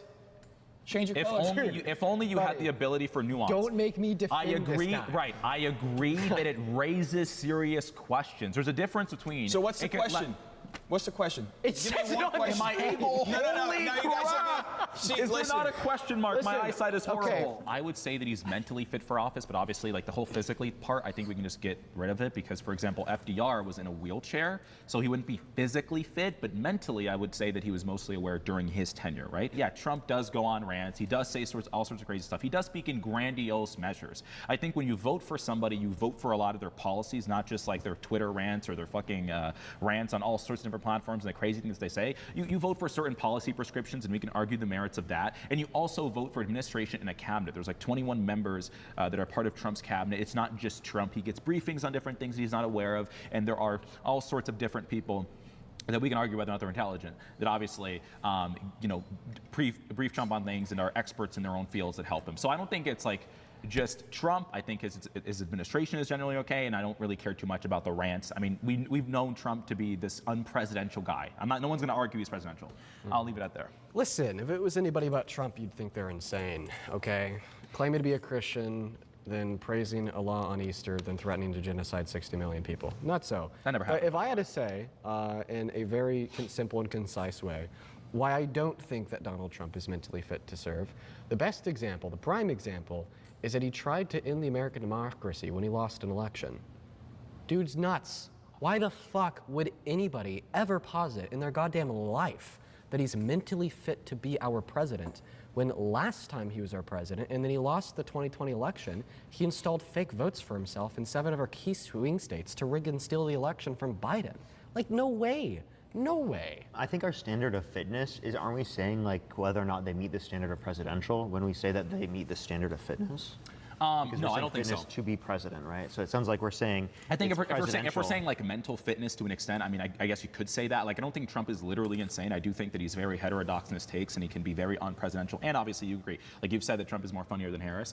Obviously, so that's a factor. You mentioned Christianity, right? One, the post was taken down. He was saying that he was trying to make himself look like a doctor or whatever, but it did make him look like Jesus. I agree, and that was horrible and that was bad. Is that not mental but another fitness to think he's a doctor? Well, I mean, I don't think hold on. Can I ask you something about that? Do you think Trump question. posted that? Like, I've said seen he some did. campaign videos of Trump, and it's like he doesn't even write the stuff. I think he has like a person. No, but he said he looked like a doctor. And you think he looked like a by doctor? the way, I mean, he explicitly said that he posted it. Okay, great. Well, it's like, because I hardly ever, because I've seen a lot of it, like stuff that is like indoors with him. I'm not saying I've been there. I'm just saying the videos, like he tells someone to post stuff and When like did he upload say stuff post and write stuff for him, and then they post it for him. Is it intelligent for him to do that? That's the question we're asking. Is it intelligent for him to do specifically For him what? to think he's a doctor. How does this Was that make specific him, action mentally or intelligent? physically- Yeah, yeah. No, like, but I don't would a think one reasonable thing- person right. think he was a doctor in that scenario? I mean, maybe if you're 70-something. So really? You think maybe a if you're typical possibly, 7-year-old would possibly. even So think the that? argument No. is Nah, I ain't gonna lie, that's crazy. Obviously, probably what happened was Trump posted it thinking it was funny or symbolic of him saving the world like Jesus. The nigga gets backlash, and then boom, the nigga, he ended up saying, oh, I thought I was a doctor. Like, obviously that's what that nigga was doing. I really don't think it was bad intentions for real. I just think it was more of like, he took it too far. A joke or being symbolic of like, oh, I'm about to save the world from a bunch of fucking Muslims or something, you know what I'm saying? Or fucking a bunch of, well, not Muslims, but fucking like Iran, like a bunch of radicals. So I'm like Jesus Christ, you know what I'm saying? So nigga was tripping. if you're senile, you'll think it's a doctor. I mean, no, not that you're senile. Well, I mean, I get that, but not that you're senile. how I mean, I think it's possible for him to have interpreted it that way. I think that's rude to the average 70-year-old. The average But can I- 70-year-old but can I- would but not can I think also- that that was can a I also- doctor. can I I'm also say sorry. something? It's the historical Jesus' clothing. He My does grandma not, is by smart, any man. person's mean, look like a doctor. No reasonable person. You're Right. literally just trying to sane wash it. If he no, saw please let me it- finish. No reasonable Right. person at all would think he's a doctor. This is actually evidence that he's not physically fit. If he actually legitimately believed, Well, I don't think that he was, But I also don't think he if literally. he actually legitimately believed that he was a doctor in that scenario, that shows that he's so cognitively declined Yeah. that he literally can't even tell truth from false. Hold on, do you think that he believed that he was Jesus Christ himself? Well, regardless, whatever he Do you think believes. he actually believed he was Jesus Christ? I don't Okay, know what let he me- believes. Let me respond. That's the point that I don't know. I think a lot Do of. you know I what he think a lot believes? of it. I think a lot Wait, of. do you know what he I believes? don't think that we definitively know 100,000% what Trump believes. Like, just like I don't definitively know what you believe. You may be secretly homosexual or something. I don't know whether or not that's true. Like, but say some that's stupid shit that's like that. possibility. I'm saying What secretly. the That's a fuck? possibility, He right? said secretly No. homosexual. That's not a possibility. No, because I'm myself. I know whether or not I'm straight. I know that I'm straight. Like, what, you think hold someday on, I'm going you to don't- turn gay? Like, what do you think? Hold on, really quickly. So you're saying that it's on, never. guys. You're a The liberal. Conservative You're a Party liberal. I wanted to off the topic real quick. only group You're of telling me. people who will push homosexuality on you. Parker, you're gay. Parker, you're gay. You I couldn't be didn't gay, even Parker. say that. I You couldn't just said get- it. I'm You're telling you telling right me it's now, I'm impossible. straight. I'm So, not okay, gay. okay, Like, what are you well, doing this I mean, for? the fact that you're fighting is hard, man. We had a very lively discussion about whether or not Trump is mentally or physically fit for office based on the examples that MSNBC presented. Clearly, these guys don't agree with me, but it's okay. I'm right. Some of these Oh my prompts God, is dude. low-key weak. Artificial intelligence already touches many areas of our lives and affects decisions that shape human coexistence. It is also dramatically changing how war is waged. Artificial intelligence needs to be disarmed. AI is becoming a threat to human dignity, and governments need to rein in AI before it's too late. Man, that's a good fucking question, man. I don't even know. Because there's so much good AI comes from. But, bro, AI, bro, is dead ass. It can be manipulated, bro. Like, manipulated. Bro, I just got manipulated by fucking AI. Like, bro, I swear, bro, my homie came back from the Scary Movie, bro. And I was like, yeah, ain't that nigga like Kai Cenat in the movie? He was like, nah, bro, Kai Cenat in the movie. I'm like, oh, shit. I think I just seen some fucking AI, bro, showing, you know what I'm saying, the nigga was in the movie or some shit. I was like, oh, I thought that nigga was in the movie, bro. A threat to human dignity, and governments need to rein in AI before it's too late. I would have agreed, but I just think it's more too broad or too vague, generally speaking. Like the whole thing with stopping the weaponization of AI isn't happening. I disagree with the Pope and what he specifically said.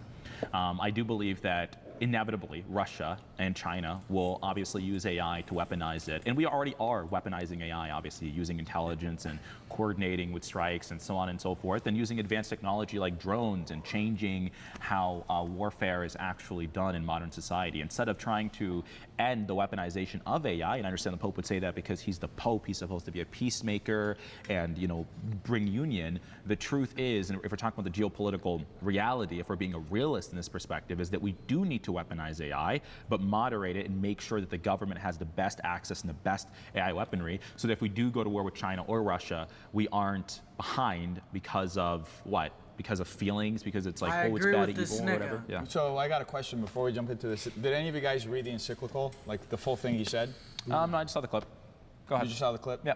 Okay, because you just like thoroughly mischaracterized everything he said. Okay, great. It was a little clip, but he actually talks about the distancing, basically creating a gap in the process of killing and having AI fill that gap, automating murder. That's what he's talking about. That's what he means by disarmament. He means that there are systems where the human is being removed from the process of killing somebody else, and it's being highly automated. And he talks about the dangers of that. In fact, he compares it to the Tower of Babel in the sense that it'll lead to ultimately a large-scale destruction of humanity. What did he specifically say verbatim, though? Bro, it's like a 10,000 word thing. I'm giving you a summary because you didn't even read it. So I'm trying to be, you're giving me the summary, but I don't even know whether or not the way you're describing. I'm not misrepresenting. People are going to be watching this. Like if I misrepresented it, trust me, you'll find it in the comments. But even then, like, I think if AI does get advanced to the point where the human can not be like obviously oversee killings, and I think that's definitely something that I wouldn't mind seeing in the future in warfare. You wouldn't mind seeing that in warfare? Yeah, wouldn't mind. Have you watched any of the kill cams that are happening in Ukraine and in Russia with all the drones? Of them. You've watched it? Yes. You think that's good? Have you seen the nets covering streets where even when they do like EMP? That's not because of AI though, by the way. No, that's not because of AI. That's because they're doing technology. So they're doing EMP strikes to basically remove the ability for these drones to fly, and they're flying them on fishing lines, right? Right. I know actual drone operators who've like they've shown me footage of how they've blown people up. Right. And honestly, I don't know if you're taking death at scale with this level of disregard. It's honestly concerning for your mental. Like I would be concerned in giving you any sort of reasonable responsibility, considering that you would want to kill people or have a machine I wouldn't elect you into kill office. people. But you're actually strawmanning me quite a bit here. You literally said that you are okay with AI automating murder. So let me go ahead and respond to this. Ukraine has been using these drones defensively, which by the way has nothing to do with AI. They're not AI drones, to defensively stall out Russia and defend their sovereign country, which we have been supporting under both administrations, okay? So yeah, I think that's a positive thing. Ukraine does not have the amount of men that Russia has. They don't have the amount of like firepower, and they can't just do a meat grinder forever. So them utilizing drones to mitigate Russia's offensive is a great and beautiful thing. But you're trying to strawman my argument here to make me look like some sort of a maniac, which is crazy. No, but I'm using your words to describe what you said. Let's go ahead and I'll just take 10 seconds and I'll pass the mic back to you so you can go back and forth. Listen, I agree that Ukraine is a sovereign country and I stand by Ukraine and I have for years now. And I think that what Russia's doing to them is just despicable. And even maybe to a sense, I actually see where your argument's coming from, saying, well, they have to use drones because they don't have as many men. And like the official approach from Russia is just to throw as many men as they can at Ukraine. And the Kremlin doesn't care how many Russian men die. Exactly. They just throw. So it seems like maybe that's the last resort that Ukraine is left with. But to call it beautiful, like, listen, there's nothing beautiful about this last resort. I understand that in some senses it may be, but it's certainly not beautiful. Okay, and also, can we clarify, you do agree that it is a threat? Like all of these types of things? Generally, this is why I said it's kind of vague in the way, but generally speaking, do I believe it's a threat? Of course it's a threat, but I just don't like the wording, and I'm more of a dissident when it comes to this. But what I mean by beautiful is them being able to protect their sovereignty. I'm not talking about the visceral or vitriol actions in terms of people blowing up and limbs falling apart. I'm not saying that's beautiful, but I'm saying the fact that they're able to protect their sovereignty, I think that's the more beautiful part. But go ahead. The whole discussion got derailed into Ukraine because I brought up this example. The central question here and what the Pope was talking about is the moral question around removing the human decision in the act of murder, in the act of killing, even in the war field. Because this could, and it very much will be used this technology outside of the war field. Like I've been to sheriff's offices throughout my district. I've met with the police chief in Glendale and Burbank, and I've seen the technology they're using to track everything that we're doing in the streets. And I actually saw them within a period of 5 minutes arrest somebody that quickly. They had people out there in 30 seconds. This is an actual moral issue. Just how far are we going to automate these systems, and are we going to allow machines to effectively kill us without a single human being in the chain? So that's, and I mean, from the sense that I'm getting from you is that you're okay with having a machine decide to kill, let's say, your mother. Let's say in the context of specifically warfare, not like domestic issues or civil issues here in America, specifically in the context of warfare, let's say that China and Russia is using AI to kill our troops in warfare, right? And human beings are not signing off on those debts or specifically reviewing those debts. But that had become, like in this hypothetical, it becomes highly advantageous for them to do so. Should we also engage in that to defend ourselves? You're saying for us to use AI to kill people? Yes, without direct human overview. That's not what we're actually discussing. No, I'm giving you a specific hypothetical to see whether or not you actually, like, where you hold. Like, are you saying, like, civilly, I would probably agree with you. I'm not but in arguing the context for of, disarmament. But the Pope, I'm discussing the moral issue around. The Pope is more talking about warfare. I think that we're actually kind of all missing the point here. Because when I first read this question, I read it as AI is becoming a threat to human dignity and governments need to rein it in. Well, I read it as America needs to rein it in. Okay, on the page it says, the Pope said, it says governments, okay, like the world needs to rein it in. Yeah, right. And I think having that understanding, like you may even end up switching your color here, which would be really cool. Like, yeah, of domestically, course. of course, yes. Governments across the world, okay, should idealistically put this effort into reining in the power in which is vested in AI. Right. So idealistically, hopefully, we'll never be at the point where this moral dilemma of should we allow AI to kill other people before, you know, China and Russia allow AI to kill us, so will just never exist. Not based off of this proposition alone, governments need to rein it in idealistically. Do you agree?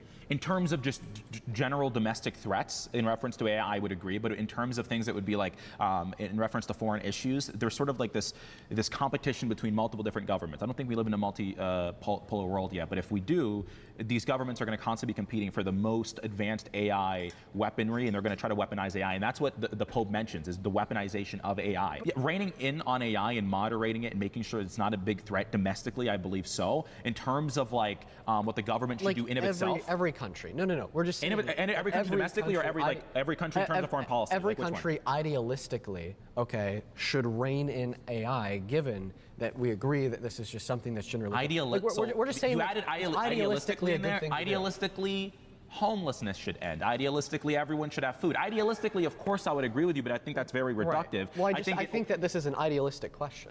Yeah, but I think there is more specifics to get into. So if we're going to specify further, I'm going to make this very clear. Just let me finish this point.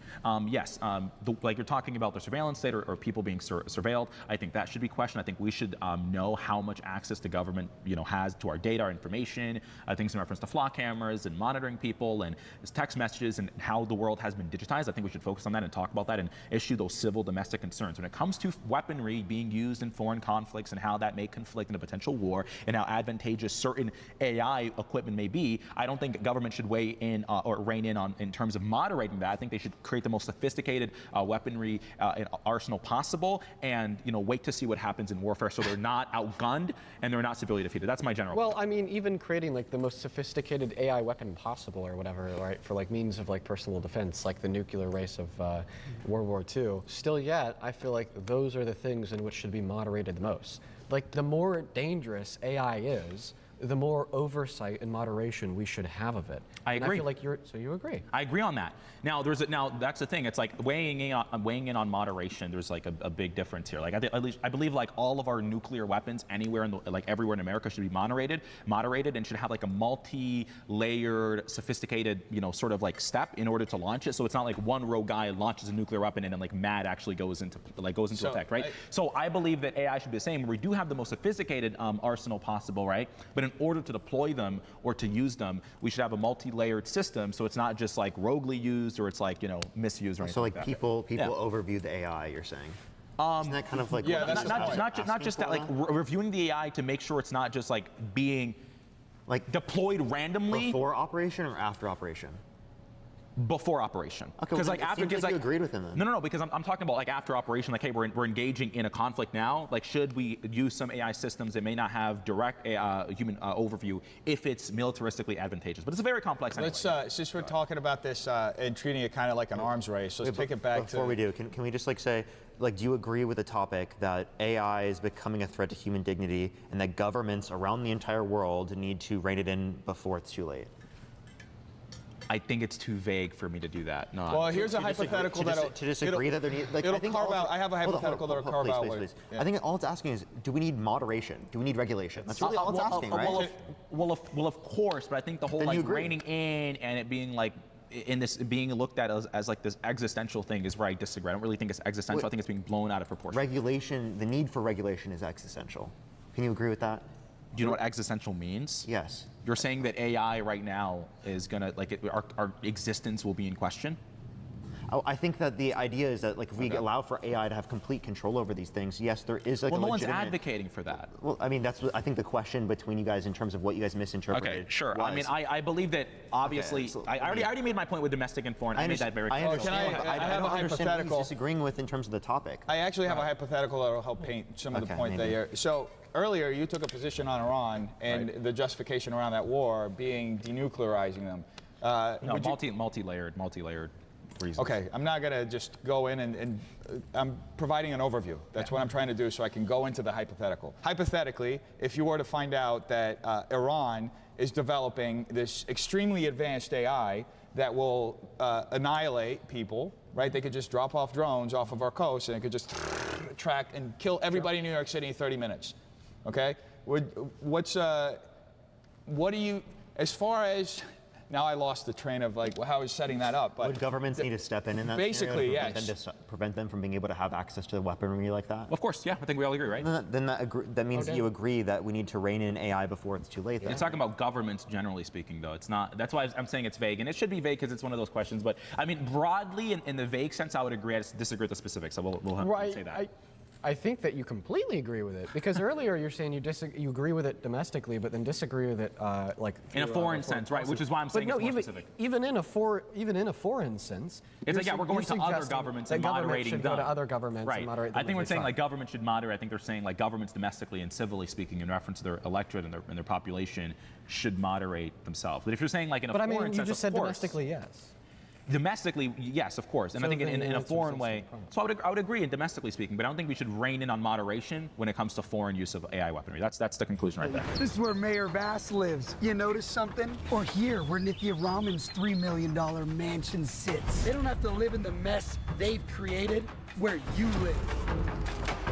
Who is Spencer Pratt? I live. They let my home burn down. I know what the consequences of failed leadership are. That's why I'm running for mayor. For my sons and the rest of us Angelinos that want to stop these corrupt politicians from destroying our city. We are going to get the golden age of Los Angeles back. Spencer Pratt's popularity shows how fed up voters are with Democratic leadership in big cities. Oh, wow. That makes sense. Yeah, I think Spencer Pratt's, his ads are absolutely amazing, including some of his AI ads. I've seen them, and they're really good. Speaking of, like, Mayor Bass, I think she has been an awful mayor. I don't live in California or Los Angeles specifically, but I've done some research, and it turns out during the 2025 California wildfires, she was actually attending a presidential inauguration in Ghana while her city was burning down. And so that sort of leadership, I don't even know if I can call it leadership. I'll say that it's incompetency. And I don't think she has been able to articulate her positions or even accomplish a lot of things in California. There are still 45,000 homeless people in California. I don't think this is just like Democrat leadership in big cities. I think this is Democrat leadership in large states. But if we're talking about cities, we can also talk about the former mayor of New Orleans, LaToya Cantrell, that was exposed for, one, actually using her bodyguard as her like boyfriend, and they would like steal money that was supposed to be meant for New Orleans people to travel around the country and misappropriate money. And there's so many different examples of this when it comes to Democrats. Do any of you live in LA? I do. You do? Yeah. So what do you think about Bass? I would prefer Nithya Raman. Really? Over Bass. Why? Yeah. Well, I left mean, or I do right. agree with the fact that like you have to be able to respond to fire events and things like that directly on spot a lot quicker. I do think the response on that wasn't as quick as I would have wanted. So obviously, I think that there is a notion to like prefer better leadership. Now, this isn't representative of all Democratic leadership in big cities. It would be representative of specifically Karen Bass. And secondly, right, like what do you guys think Spencer Pratt is polling at? So last I saw, I think like 23 or 24%. He's pretty close with Nithya. What about you? I'm not sure, but I don't think he's like likely to win, but I still like his general ideas. Why don't you think it would be likely to win? Hold it before we go into that. Yeah. Around 23, 24%. Would we typically say that like an opposition party getting 23, 24% of the overall like primary actually going to mean that like people are responding against Democratic leadership? Well, or is here's it the going to be thing. the percentage That's- of people who already were like sort of against the leadership already? What is the current registration for Republicans in the state of California? Well, we'd have to look specifically at LA County, right? this is a Democrat majority state. It is, In yeah. fact, we've had Democrat rule for about 60 years. Mm-hmm. In fact, we've had Democrat rule in Los Angeles for that much amount of time. I can't even remember the last time we had a Republican. We have a running. better argument for saying that this is true for Tellerico. But I'm just saying the numbers are representative. The reason why people are pointing to those numbers is because he is actually showing a tide turning as far as the sentiment around Democrat leadership. And obviously, like you said, it's going to be hard. It's not going to be easy, Right. especially once Nithya Raman is out of the race and the Democrats consolidate behind Bass, which is honestly, I think there's more Nithya to Raman this. is awful. I don't know how you could vote for her. She's been in city council for 6 years and done absolutely nothing. So it's crazy that she would be running for What has higher Spencer office. Pratt done? Well, I mean, that's a good point. Like I was this going is- to just ask, like, what you do realize he's not a career politician, right? So the fact that I understand. the fact that he's That's seeing the these point I'm numbers making. as a former actor is pretty crazy. That is to show that Democratic leadership in Los Angeles has been awful, and people are able to notice that. You act like that's unprecedented in modern politics. That That's a movie star unprecedented or someone who's not specifically a career Right. politician. It's gets a lot not of really. support. Hold on, everything guys. in context, it absolutely is. Hold on. Time to speak, Brad. Whoa. Okay, let me bring it back to the data. It's part of the reason why I mentioned the registration. Okay, he's polling beyond the Republican registration. Actually, the second most popular party in California is no party preference. So there are more people that are MPPs registered. So it's Democrats by about 40%. I think about 30-ish% MPPs. And 17% Republicans in the entire state. Okay, so he's polling a few points above Republicans. Yeah, and Is that's that really significant. that And listen, that's unprecedented? significant because, again, Los Angeles is seen as a D+35 stronghold. It's just something that's like, plus in a jungle primary, which is what he's in. Can I hop in here at Go some ahead, point? dude. It's just difficult. I just think that this conversation is a pretty dumb conversation to have. The reason why I say that is because Donald Trump won in the Electoral College and the popular vote in 2024. So if we were to sit here and say that the popularity of a politician indicates how terrible the policy of their opposition is truly like a false line of argumentation, right? Because we saw some of the very best domestic economic policy in modern American history from Biden. Then Donald Trump ran on being better. way, dude. No. And then he tanks our economy, and all of a sudden, every single black No, hold on, dude. Wait. is worse off today than it was a year and a half hold on, ago. dude. And now all of a sudden, for the first time That's in a long hilarious, time, brother. there are less Americans who approve of the Republican Party and do approve of the Democratic Party for management of the economy, as we are now facing historical high surges in the price of gas per month, so on and so forth. Listen, my point isn't to make an advertisement out of Biden and to dunk on Trump, but rather my point's to show that I think that the average voter, and maybe the 26% of voters who support Spencer Pratt and a bunch of other ones too, aren't really evaluating the policy of an administration when they decide that they want to vote for or against them, and are just kind of going off of vibes and feelings. Well, I think that's the main reason why a lot of people actually voted for Biden, or for example, Harris. It wasn't because I believe Harris actually, I mean, we're not going to really change the topic. I don't believe Harris was very intelligent. Do you agree that many people were dissatisfied with Biden and his cognitive ability and sort of his general policy like right after the debate happened? Do you agree that people were dissatisfied? At least. You can say they were wrong, but they were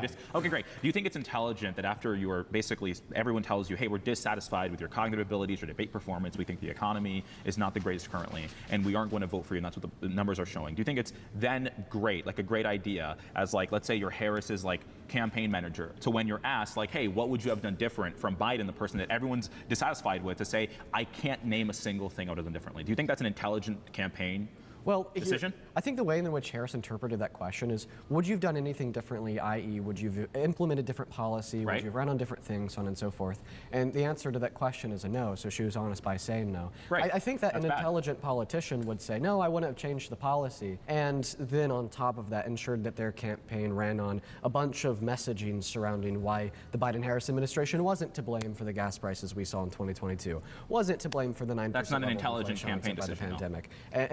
All that I'm saying here, if I were to condense this down to like 2 sentences or less, is an individual point, it was intelligent for her to say that she wouldn't have changed the policy because the policy was great, but on the more holistic point, it wasn't intelligent for the Democratic Party to not give as much counter messaging to all the bullshit and propaganda and lies we heard from Trump that both of you likely believe. Yeah, you apply that. Whoa. You apply that. This guy just throws accusations at the end of everything he says. You applied that standard to Kamala Harris, but you would never apply that standard to Trump. Trump said we should nuke hurricanes to fight them, said we should look into disinfectant by injection to fight COVID-19, looked up an eclipse twice with his bare eyes, literally after scientists told him not to do so. I can count to that he denied the 2020 election results. We can point to the fact that he said he drinks Diet Coke because he thinks it kills grass, which means it kills cancer. All of these things are literally delusional things to believe in. It's fine. You hold to Kamala Harris a standard where if she Let's says, debate about "Oh, Trump. I like this. I don't want to get out of the subject. Let me just respond. Let me be muted. Let me respond to just. Bro, I haven't even said something. This is why we need a mute button. Brother, you're getting baited. I'll respond to this. Crash it out. Yeah, I'll respond to this, and then I'm gonna send it back to you, and then you're gonna get us right back on topic, okay? Just really quickly, yeah, we agree that there's different conspiracy theories or different things in medicine that Trump believes in and stuff like that, but that's totally different and a false equivalency to Harris after everyone knows that people are dissatisfied. Can you respond? Is it intelligent? Just really quickly? No, it's not intelligent for Trump to say that. Hold on, there's a difference. He didn't run Hold on. Hold on. We've gotten completely Don't derailed. interrupt, dude. Let me respond to this really quickly. There's a difference between not saying something or having a belief that is an unintelligent belief and having that as your, for example, policy proposal or having your policy prescription. If you were to go on Trump's website, I'm pretty sure you wouldn't hear anything about disinfected XXY or whatever. You wouldn't hear about that. When it came to Harris specifically, let me finish. Epstein files were released, over 4 million files, over 4 million. Okay, and how many didn't get released? Oh my God! Hold on, guys. We should have more time. How many were released under the Biden 80% of the homework admin? How many were released under the Biden admin? How many released under the Biden admin? Could I see Epstein's emails, 20,000 emails under the Biden admin? Was there a legal mandate Exactly, to there release wasn't. all of them? Exactly. They couldn't Okay, release great. them because of a Guys, court. we're moving on. The conservatives started by making the point that Spencer Pratt's popularity does show that people in large cities are fed up with Democratic leadership. Parker responded by pointing out the fact that they only have a 28% approval rating, and this is representative of a very small amount of people, in which Matt responded to by saying, well, that's still actually pretty good for LA. In which I responded to by saying, well, I don't think that the average voter really knows what they're talking about, and they don't based on policy, but rather based on vibes. And then everybody responded by crashing out, getting mad, and talking about random bullshit. Oh, this is great. These guys are awesome. We're gonna hang out afterwards and be friends. By the way, I do want to point the irony that Dean called me illiterate, but I was the only person at this table to read the 10,000 word encyclical. So thank you. Are you a Catholic? I am Catholic, yes. Is anybody else at this table a Catholic? No. Okay, there you go. I mean, but you could have prepared. No, but here's the thing. You knew you were debating. Can I say something? Can I say something? Can I say something since you're gonna? We were about to debate this topic. If you want to debate this topic accurately, you would have wanted to read it. So that's all I'm saying. Yeah, my summary now I feel is that I think that we have had like interesting, intelligent, and I would say coherent conversations with these gentlemen. I think sometimes it got off of the rails and we went and obviously into different tangents and stuff. But I think a lot of very important points were made, and I hope that the audience can understand both perspectives. And I think that I think we did fantastic here. I think this was the most insufferable debate I've ever done in terms of Jubilee roundtable or even debate in general on Jubilee. To be honest, a lot of it wasn't very productive. I would say I feel like there was just like too many interruptions to actually like engage in a meaningful dialogue. I don't know. I don't really feel like there was much positive conversation as compared to other times I've been on. Well, my summary isn't a summary at all. It's a congratulations to the audience at home. You finished the rage bait. You can leave now. All right. Listen, guys. Hey, man. I've seen better debates. But me personally, I don't think I was into the topics for real. And I wasn't as knowledgeable on the specific topic. So that's on me for not being as knowledgeable. But You know, I kind of wish they just had better prompts, I guess. Maybe I just need to read up on more. But, yeah, like Parker said, man, there was better debates, man, on Jubilee, man. This definitely took a long time, so... Hey, man, I appreciate y'all for getting to the end of the video, though, man. Hey, man, I love y'all. Peace out.